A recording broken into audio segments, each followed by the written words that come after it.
have a jam-packed agenda for you today. So we are going to go through the history of AI in marketing, some important stats to know about the future of AI in marketing, benefits of using AI in marketing, using ChatGPT specifically for insurance brokers, and the importance of data and the access to data and what that means for your marketing strategy and increasing new business and cross-selling existing business. And an important topic for both Jen and I is climate change and crisis communication. So we're going to show you how you can use AI to build all of that. And the second part of this bootcamp really is how you can use AI to optimize your marketing spend, how agencies are using AI so that you can do a lot more with less. And, if you are looking, if you don't have a marketing department, or you do have a marketing department and you need extra expertise or extra help, how working with an agency can do that for you. Yeah. So, without further ado, let's get into it. So, okay. I'm going to ask a question here. So let's see. Can you guys see this poll? When did marketers start using AI? Let's see. This is an interesting one. I don't give anything away. Let's see what we get for answers here. I'll give it a couple minutes. Look at that little typo. I wonder if can't fix it. Just ignore it. It's not the year 19,702. We're not going into the future here. So why don't you go ahead and answer the poll? Okay, so answers have come in. I'm going to publish the results here. So when did marketers start using AI? Everybody answered in the 2000s. Interesting, because I think that's what I would have answered too before I've done my research. Actually, it is in the 1950s and 1960s. So that early, marketers started using programming and game theory and decision trees to try to optimize marketing and pricing strategies. So that's kind of a very early history. Something that I am very passionate about is hyper-personalization in marketing and how AI has transformed that. So here's an example of personalization in the 2010s and how it was supercharged in the 2020s. So in the 2010s, we saw the advent of social media channels really using basic AI for targeted ads. So it would find people of the interests or friends with similar interests. We saw it maybe, how would I say this in a politically correct way? Maybe influence a few political voters in a not so great way. But in the 2020s, when AI really took off, you saw it in Spotify, the Spotify DJ, which, oh my goodness, I canceled my Apple subscription just because Spotify's personalization it just knew the types of music I like and was able to give me recommendations of music that's similar that I'd never heard about before in a way that Apple Music it cannot compete. So Spotify is taking my money. We saw it for anybody who shops at Sephora. They came out with their augmented reality kiosk where you can try out makeup virtually, and it increased their online sales by 35%. So it's kind of crazy. The Burger King one, if you we don't have a link to some of their recent ads, but if you go and search up some of the Burger King ads and their new branding, it's pretty wild, actually. I didn't even notice that one was on here when we were doing this one, but very cool. Okay, so just quickly, because I know there are people here who are music nerds, did anybody do their time warp on Spotify, speaking of AI? And what city did you get? What city does your listening habits most resemble? If you've done your time warp, put your city in the chat. Mine was Berkeley, California, for anyone who's interested. And my listening style was vampire because I like dark, moody music. That's hilarious. And just so you know, the theme throughout this bootcamp is Victoria, BC. Tom, interesting. That fits. That fits with you. I know you, and that fits. Is the idea of how data encourages hyper personalization, which vastly increases conversion rates. Tom, I know we do like the moody music. Um, yeah. So That's Jen, do you want awesome. to talk about some of Yeah, the so I think we all know, the adoption of AI in marketing isn't just a trend; it's here to stay, and frankly, it is propelling businesses toward unprecedented efficiency, hyper personalization, and undeniable cost effectiveness within the marketing realm, and obviously other realms. This dynamic shift isn't just going to be about growth; it's going to unleash this marketing revolution that's going to reshape the digital landscape and push us actually into digital success. I think that in just a few short years, we are going to look back and think and feel what we were doing up to this point is going to feel archaic, kind of like dial up internet, but not going to take, even a fraction of that time. On this slide, we only touch on four, but key areas in which AI is already solving challenges. So 80% of businesses expect to integrate chatbots by 2024. I know there's a lot of opinions about chatbots. They are getting stronger every single day. Personalized email campaigns powered by AI is increasing readership and click-through rates by 14% and up already.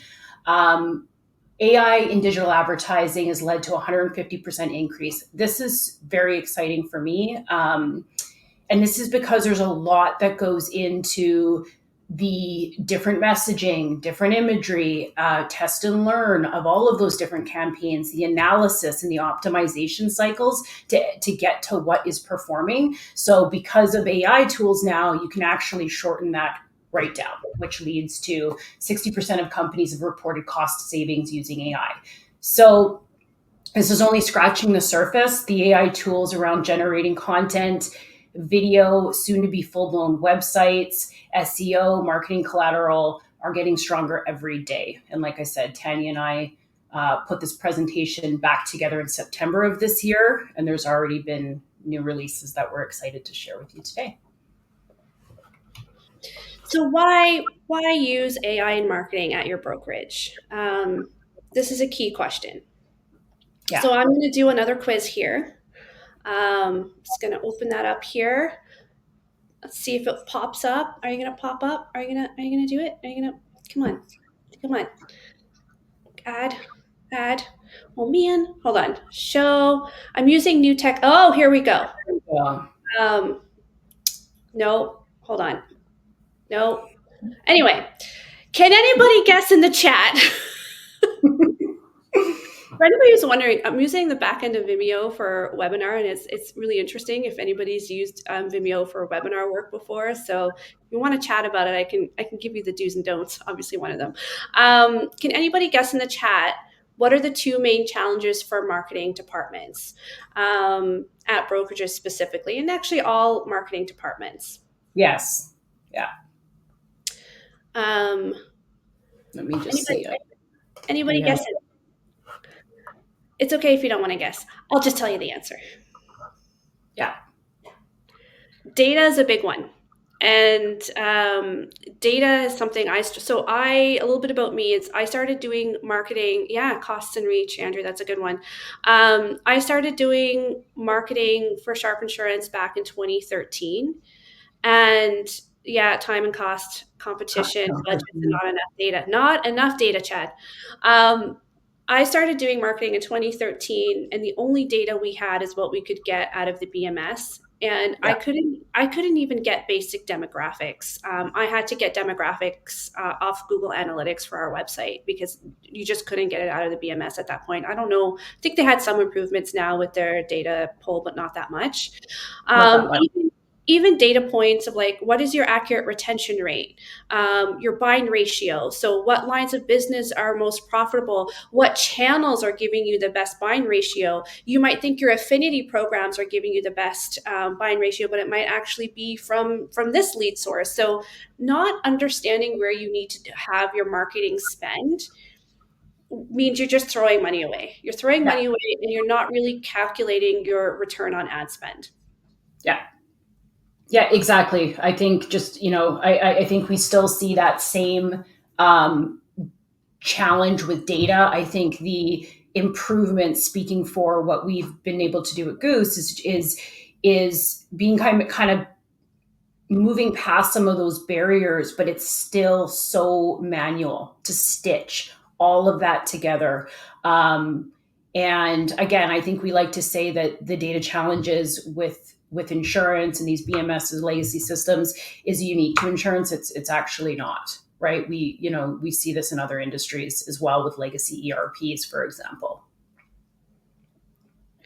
And time and resources. So let's go back. So when I was doing creating ideas that are relevant and will get eyeballs on it, yeah, exactly, Dwight. It really is. And again, that's Dwight. That goes back to hyper personalization. It's getting people's attention and attracting their interest, and not trying to market to everybody all at once. Exactly. Um, Yeah. And yeah, it's those iteration cycles, which we'll get into later, is super exciting with AI because it allows you to test out several different iterations of messaging, right? And ideas in a fraction of what it would take of what it's taken up to this point. So for sure. I want to talk a little bit of time and resources. So, back in my Sharp Insurance days, and for those of you who know the reputation of Sharp Insurance, we became a very digital company very quickly. And in order to do that, we had to really amp up our SEO. And guess which comms person was writing? Oh my gosh, I wrote hundreds of SEO landing pages for different cities, different types of policies. Do you know how hard it is to make landing pages sound different after you write 50 of them? Do you know how many nights I stood up thinking, like dreaming about being in Edmonton buying car insurance for these landing pages? Where ChatGPT will literally do that for you in seconds. Like, this blows my mind to me because that was a lot of time. It was painful and it was very repetitive. So marketers today are very lucky, very lucky.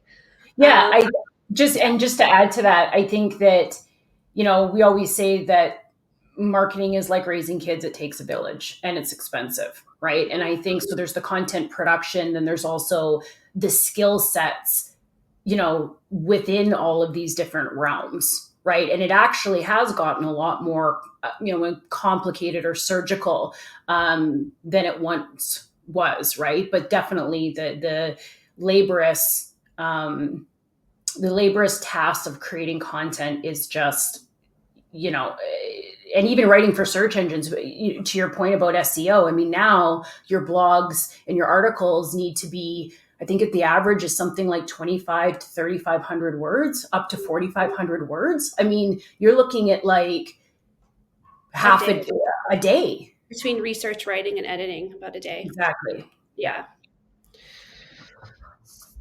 which Yeah. ChatGPT, if you train it correctly, and we'll show you how to train it, can literally do that for you in like a minute. So we're going to show you how to do that.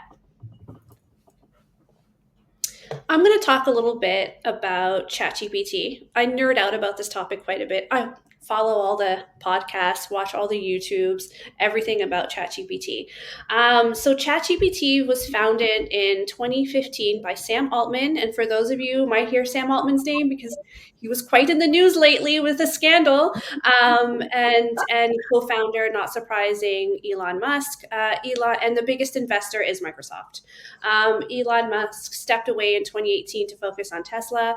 However, he's still a major investor and he is on the board.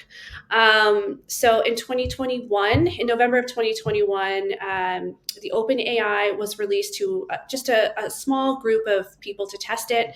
And then ChatGPT was officially released to the public in November of 2022. And I can't believe it's been like just over a year since it's been released, because it just exploded and it developed exponentially. And the how software technology companies have been able to adopt this technology and make it better is just, it's Yeah. astounding, the exponential growth of this.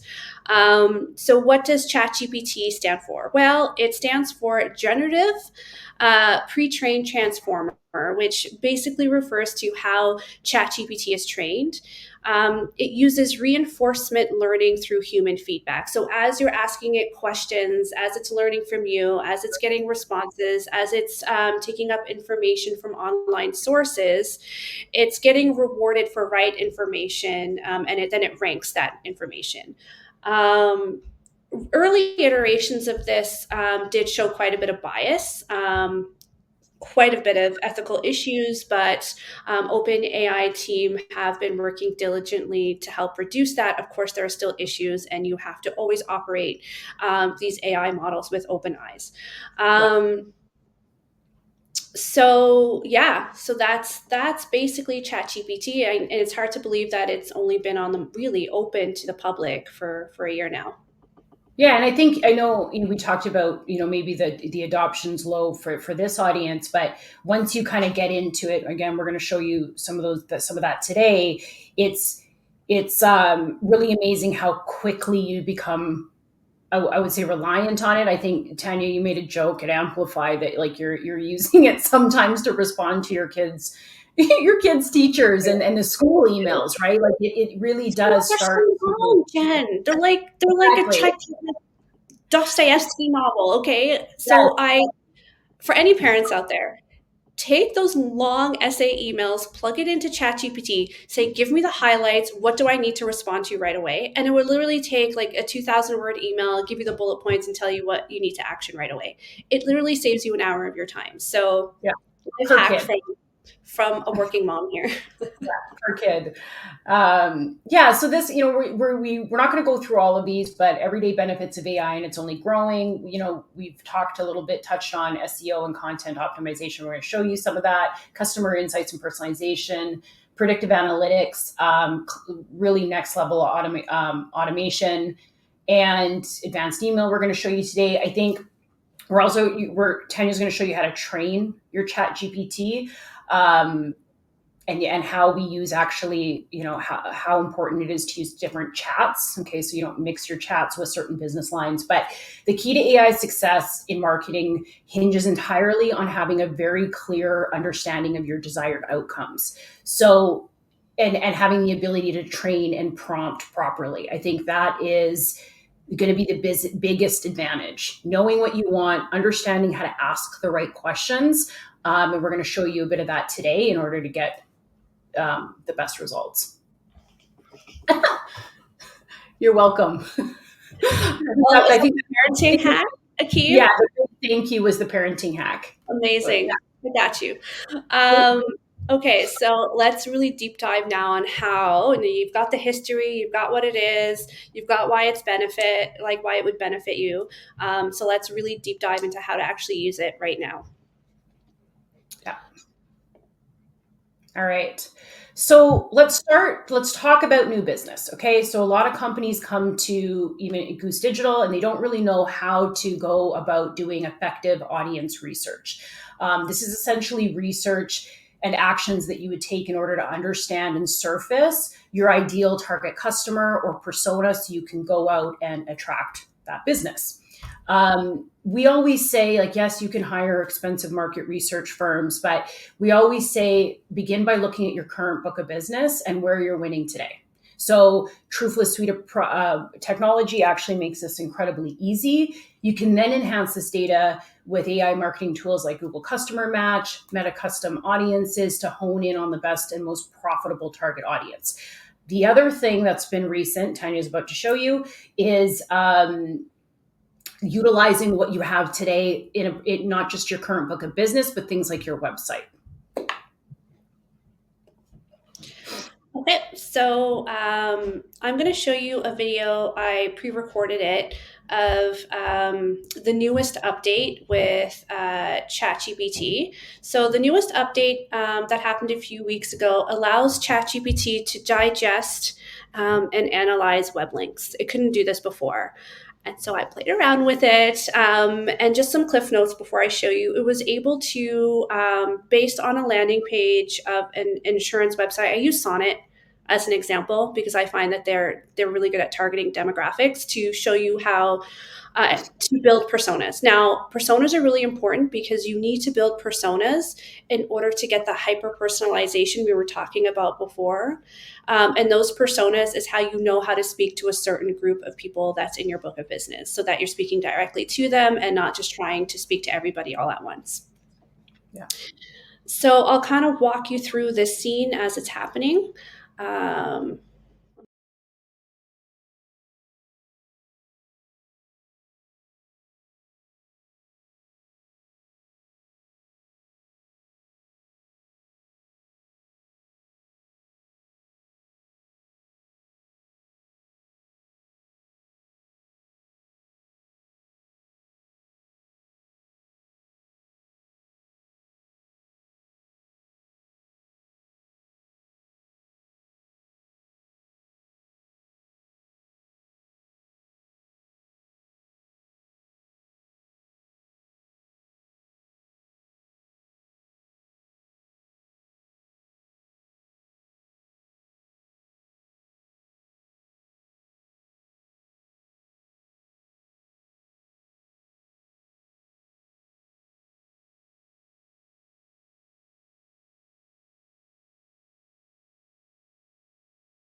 okay, I refreshed. Can everybody hear me now?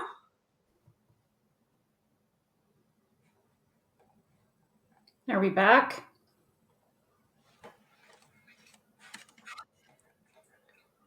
I should just create a poll. Okay, good. I think you're right. Whoever said it was the video that killed our audio, you're right. It's exactly what happened. So let's, I won't leave the video up next time when I'm talking. So the first prompt I used just to answer that question, I basically gave it the link. So I gave it the sonnet.ca. I said, hey, based on this website, can you give me the key demographics this website is trying to target? And then it gave me a very broad demographic. And then I said, can you drill down deeper? So my second prompt was, can you drill down deeper and give me personas based on those demographics? And it gave me that very basic layer of personas. And then I said, I need you to be more in depth with your personas. So then it gave me that like write up about values, interests, family life, etc. And so it gives you something like this that's on your screen right now. Exactly. And that there is really allows you to personal. And the coolest thing is usually from there, like after I'm building my personas and doing research or whatever, I then think really hard, how do I target my ads or my social media campaigns or my email marketing campaigns to those specific voices? ChatGPT did it for me. It wrote the perfect, like I probably would change very little for those ads that it wrote me. So it did something in mere minutes that as a marketer, maybe 2 weeks, Jen, Yeah, exactly. 2 weeks 2 weeks of is research and like, and then you mind always blowing. have to brainstorm with your leadership, right, to make sure Mhm. that you're right, and then the creative goes back and forth. So it did it in minutes. So when we talk about cost and resources, which were a lot of the comments of like the biggest sticking points in marketing, that just eliminated so much of that, Yeah, allowing brokerages really for the first time to compete with direct writers and larger big brokerages in a way that was not really feasible before. exactly. Yeah, and if you're in it, even if you're not, even if you're not spending on, this holds true from a cost effectiveness on business as usual marketing or brand awareness, right? And it holds true on paid advertising. I think that it is like, I don't know how long it's going to even out the playing field for, but we're already seeing small brokers being able to lower their ad spend and compete, you know, on a scale with some of these direct writers that we know have, or banks that we know have larger pockets or deeper pockets. Sorry. Um, I think that I think when we talk about like the time savings and making sure everything gets approved by leadership, I think one of the things that I've been Did Jen just freeze for it's everybody? almost like it gives you Okay. this starting point. Oh, did I freeze? Did I'm okay? Just for a Am I second. good? We're good. Yeah. Okay. I like that it's I'm finding it very valuable in giving you that starting point. So it's not necessarily, yes, it's taking a lot of the thinking, but it's also prompting thinking. It's prompting the ideas, right? So going into this example here, like as Tanya was saying, is like you can basically use it to write all of your ads, right? So this is an example of personal cyber insurance using AI. Okay, so there's text ad in here, and then a corresponding single image ad. So I just love this because this is pre-edited, right? So you've got on the go security for your family, cyber insurance for busy lives, shield your wealth for just $15 a month, and this is kind of the corresponding image. Okay, so it is a bit off, like depending on who's actually looking at this, right? So you look at these kids and maybe shield your wealth for $15 isn't actually applicable, right? These kids probably don't have their own personal wealth. So maybe that's a bit off, right? The point is that this took 15 minutes. Our prompts were so strong because we understand the business line, we understand what we're trying to achieve, that you could do 5 different iterations of this with 3 different images and get them all up in a fraction of time. Does not even take a graphic designer that it once took, right? Absolutely. Okay, so something I do, my background is content marketing. So a lot of what I do is I create content calendars for social media, email marketing, events, ads, all of it, you know it. And when I was working for Rogers and Sharp, this actually took the longest. Creating a content calendar and doing the research and putting it all together to Queeks, it was time consuming. I'm going to show you a video. My audio might cut out, so I'll let the video run. And if my audio cuts out, I'll just quickly explain after what's going on, of how ChatGPT is creating content calendars for you. And if you, so I'm not going to go into training your GPT quite yet. We will in a minute, but the more prompts you give it, the better it'll be able to answer your question. And what I mean by prompts would be something like, I need you to create for me a 2 month social media calendar for an insurance brokerage operating out of Calgary, Alberta. Our main demographic are Albertans and people from Ontario between the ages of 30 and 45. I need a content calendar for the months of October and November. Ask me 10 questions that will help you create this content calendar, including email marketing. So by it asking us the 10 questions, it's already training itself to be a social media content creator. So it's already like looking for that knowledge, and then it's asking you the questions it needs to actually create that content calendar for you. So that's part of how you would train your chat GPT. And something Jen and I talk about a lot, because we were early adopters, and we've completely assimilated ChatGPT in our everyday work life, of how important it is to never close a chat and to keep your chats separate.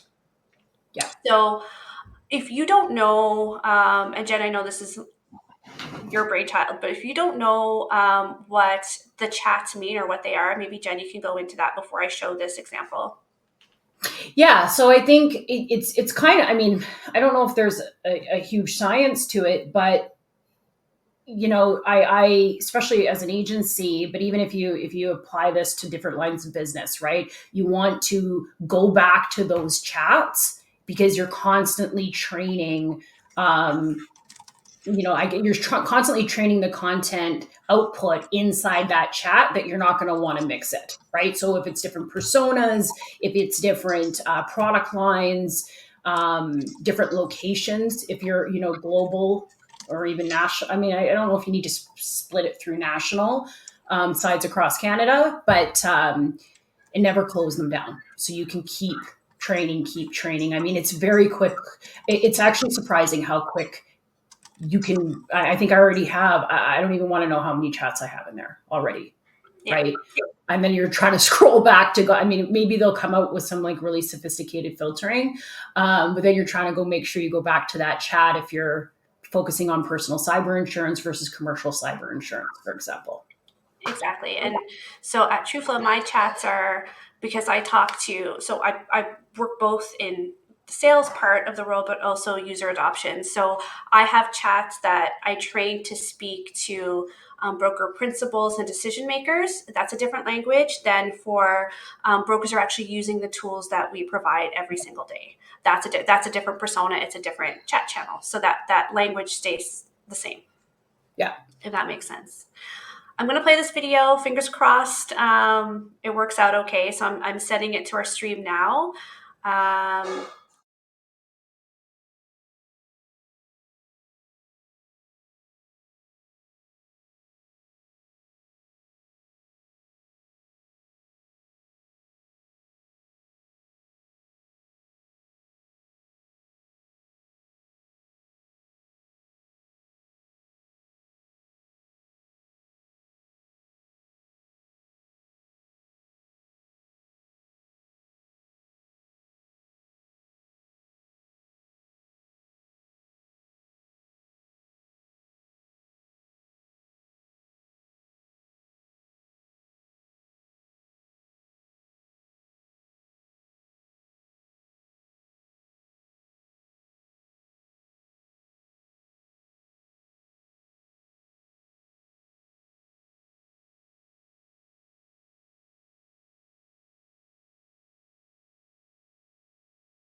talks about removing the emojis so that because then you can start to see that it's generated by ChatGPT, right? Absolutely. So now when we talk about web content for insurance, that can be tricky because Mm-hmm. insurance is very legal and you have Mm-hmm. to be very careful about what you're writing because you don't want to risk an E&O. You don't want to risk saying something is covered on your website that's not covered, and you never want to give incorrect advice on your website because legally you could be liable for it. We all know this in the industry. So Truefla created a plugin, a web plugin called Content AI, and it's been trained in insurance underwriting. And it's also trained on learning the brand voice of your website and learning your user demographics, the visitors who are coming in, those demographics, and kind of speaking and resonating with them. So it's like, oh, could you repeat the note about emojis? Yeah. Yes, Joy. Yeah. Oh, sorry. Go ahead, Tim. No, you go ahead, Jen. Yeah, we were just. Can you hear? If you guys can hear me, we were just saying that the emojis are becoming overused, and we suggest that removing the emojis. I mean, Tanya and I both love the emojis, but you can start to see that it is it just remove them. You're starting to see that it can be that the piece was written by AI with the emojis in there. So unless you think like there's a really good reason to keep them in, we suggest removing them. And if you're using emojis in your subject line, spam filters are catching those. So Yeah. yeah, I would use them very minimally in your social media posts, and try not to like. I love using, actually, quick tip. I love using GIFs inside an email. GIFs actually for B2C email marketing have higher conversions. So if you can find a cool GIF, or if you're doing a promotion, or if you're trying to cross sell and you do a cool cross sell GIF in an email, it actually has a higher click rate. So maybe let's like roll back on the emojis and try inserting more GIFs in your email marketing. Yeah. Hope So everyone got yeah, so going back to the content AI. So when I was doing all the content writing for different brokerages, I really had to do a lot of research. I mean, I was a licensed broker. I was a broker for 2 years, so it wasn't too bad. But this basically does that for you. I mean, of course, you have to keep your eyes on the road. If you're in a driverless car, same thing with AI. You still have to look over the copy and make sure it's okay. But the Content AI plugin was trained by our team of data scientists at Truefla, and it's super cool. So I'm going to show you another video. Bear with me here of it working. I'm going to send this up.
So, because you can't hear me when that video is going on, basically what I am demonstrating is, hopefully y'all can hear me now.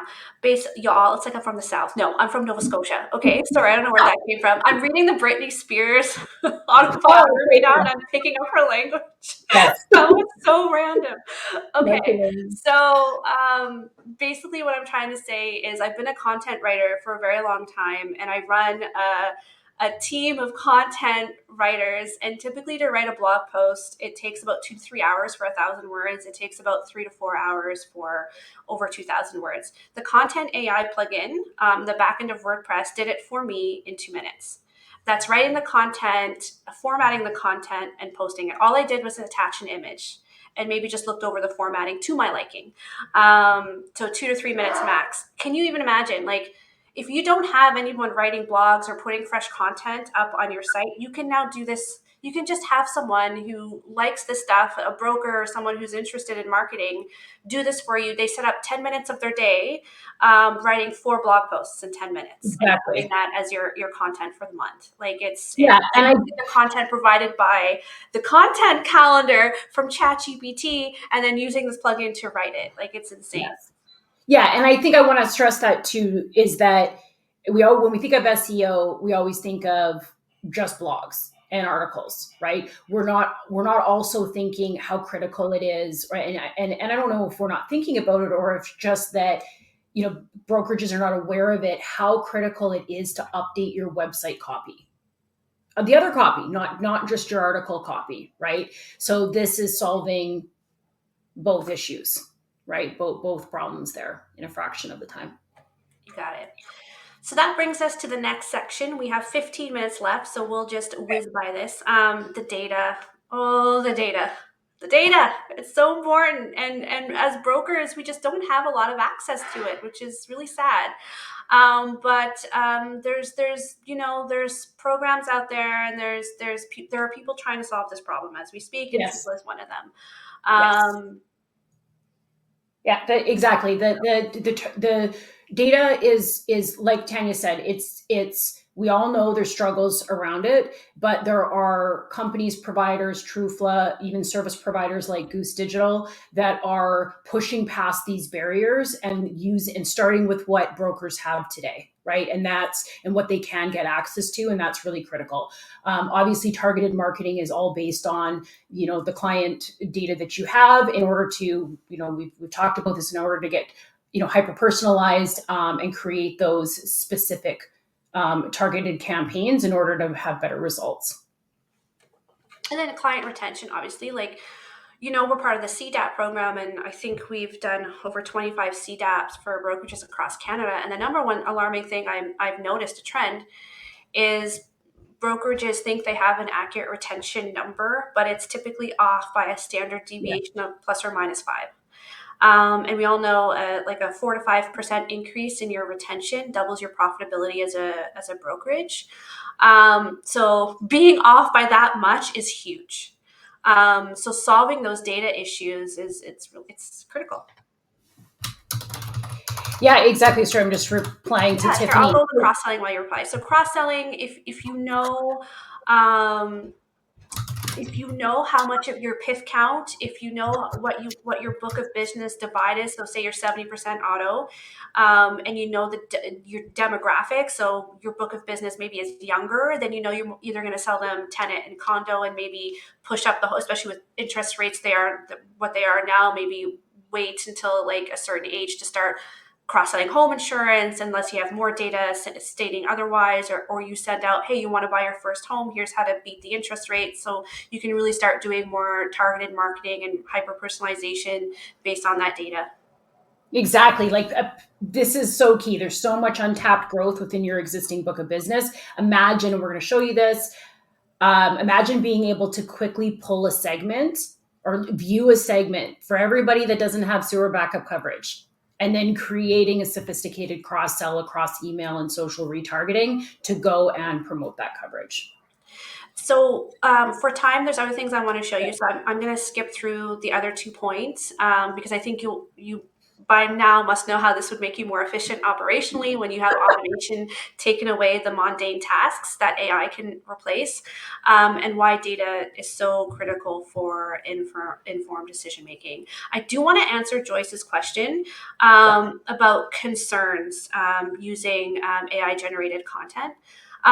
So there are concerns. However, the research is showing that as long as the content that's generated by AI meaningful and useful, and the user is engaging with it, Google algorithms aren't penalizing you. And in fact, Google's coming out with their own Bard, I think, with their own AI. So I think it's just a part of everyday life, but it's how you train it, how you use it, and if it's meaningful for the search users on Google, whether or not they penalize you. So I'm going to quickly go over the data. So these are data dashboards that Truthful built from our pain points from being a brokerage and not having access to data.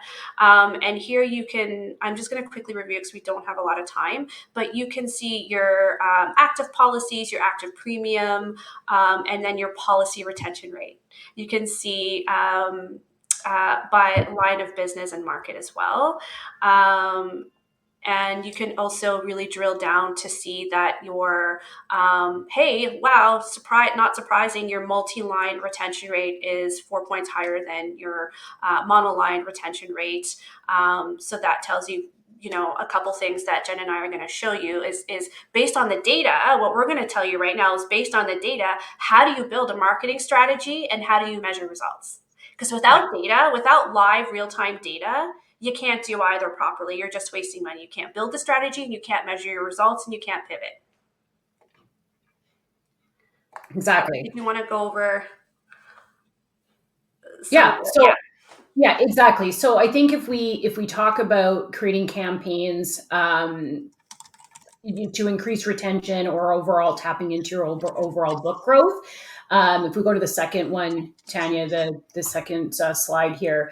Yeah, so start with your strategy. If we talk about, let's just use cross sell as an easy one, and we want to use email marketing. Potentially, we want to use social retargeting to create a multi-stage, multi-drip cross-sell campaign. So define your goals, right? You want to increase your PIF count by 1.8.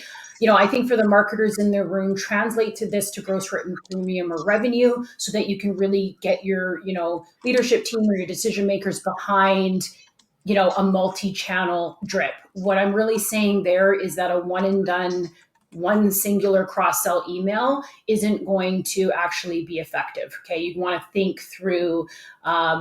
Is it a 3 email drip over the course of 4 months? Do we place that a message, based on data inside our renewal comms? Are we going to retarget on Facebook? Like there's a whole set of things. Just thinking beyond that one email that we sent. I think, Tanya, you had a really good line about email 1, email 2, email 3. We're not going to make this into what goes into email deliverability or readership, but we have to do away with that notion that one singular email is going to turn, is going to return, 20 people raising their hand to say, yes, I would like renter's insurance, right? It's a whole program. And we're sending out a survey because we'd like to do more of these boot camps. And one of them, an option is how to create email marketing campaigns that are personalized that do convert. And one of the things is how do you create urgency in a drip campaign that really helps you convert more? Yeah. So fill out the survey at the end and let us know if that's a session you'd be interested in. Okay, so cross-sell campaigns, part of our critical goal here. I'm not going to play this whole video because you can't hear me talk through it, but I'm going to show you how ChatGPT, and I train it. Here I train it because I ask it to ask me questions so that it gives me the right cross-sell campaign.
output of this is a very sophisticated cross sell, which kind of brings me into this example. I'll go over this quickly, but if we use that cross sell as the example, this would that image that you're looking on the right is really what a multi drip based on behavior, based on customer data would actually look like. Okay, so we'll skip over that, and Tanya and I can hone in on this on the recording that we send you. But the reality is if you look closely, this is really only 3 emails. But the journeys and the streams are really dependent on the interactions by the customer as well as the data within. So we'll enhance that as we go. But we could touch quickly on climate change crisis communications if you want. Can? Yeah, for sure. Um, because we only have 4 minutes, I think we'll create a different boot camp on retention. Like retention, like we'll just do a series of them because this is a heavy boot camp. So I'm going to Yes, and you're publish not. the results of the cross sell campaign. So 20% of you have an active cross sell email campaign, and 80% said no. So we're hoping that with the use of AI, that more of you will feel more confident in creating those cross-sell email campaigns. And our next bootcamp will basically be just on email marketing, what platforms to use, how to write them, how to schedule them, maybe, because I know that's a big one. Yeah. Yeah, Okay. you're not going to want to miss the renewals. So I think what we'll do is we'll record that, Tanner. We'll do a part 2 because there's definitely some really good things to be shown there in terms of the access to data. So just really quickly on crisis comms, I think everybody this past couple of years has seen how devastating climate change effects have been around the world, but especially in Canada.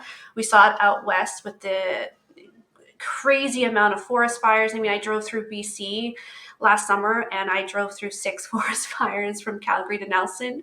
And in Nova Scotia, where I am, we had a never before seen forest fire that I could see from my backyard. We had evacuations. I thought I had to be evacuated. And I never thought I would see the day where there would be forest fires here because it's so damp. We saw flash flooding in Ontario, Nova Scotia, and an insane amount of hail claims out west.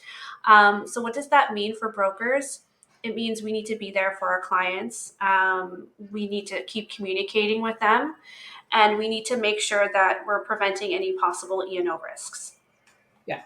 Yeah, being proactive, education. We saw a lot of this at Goose Digital as well. The moment everyone went into COVID, in terms of the E&O, the E&O as well. And I think that, I definitely think the critical bulletins need to go out, but then taking it a step further. And how can we use it as a proactive tool to get ahead, right? Get ahead of this education.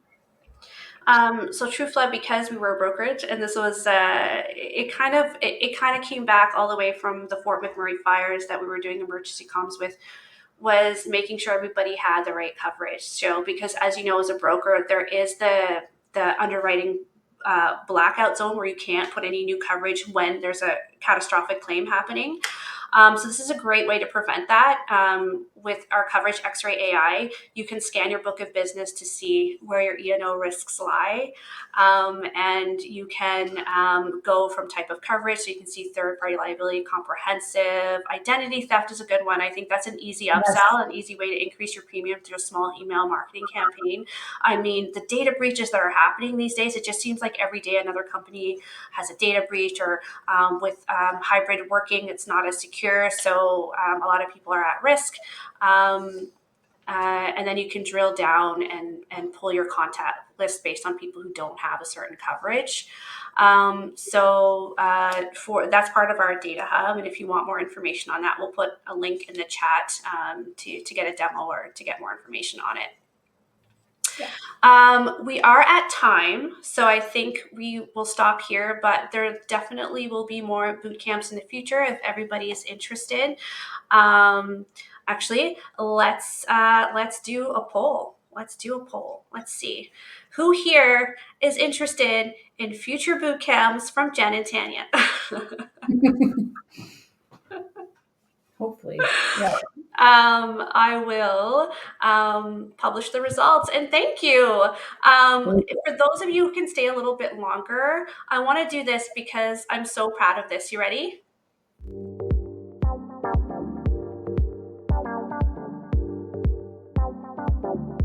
Wasn't our whole deck even built by AI? Just Yeah, throwing that out there, the right? PowerPoint design was built by like the early version of Copilot by Microsoft. So it designed the whole thing. Yeah. So let's open it up for questions. Thank you. Yes, we'll definitely do a part two Yeah, for because sure. There's a lot there's of content to cover. Can yeah. you please fill out just this feedback survey? I'm popping into the chat so we know, like, for next time, what you want to see from us and what topics you want to deep dive. Yeah, we'll keep this going. We'll keep everybody informed. We're very close to the insurance aspect of it and some of the concerns, the growing concerns. So we'll keep that as part of our talk track and theme as well. Amazing. Dwight, I saw you ask this question. I forgot to answer it, so I apologize for that. No, I haven't played around with Google Bard yet. I will. I don't think everybody has access to it yet.